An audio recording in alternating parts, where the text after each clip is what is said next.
হাদি ভাই কি বলছিল? হাদি ভাই জনগণের কথা বলছে দেখেই আজকে হাদি ভাই দুনিয়াতে নাই।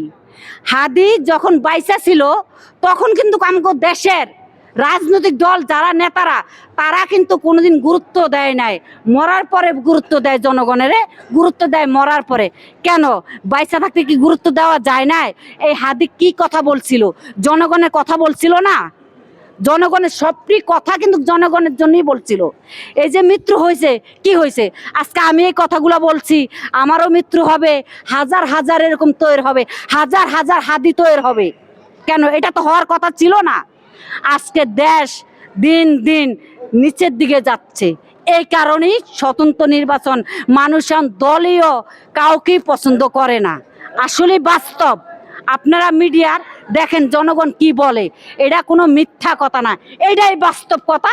জনগণে কি চায়, আমরা দলীয় সরকার চাই, আমরা জনগণের কথাগুলো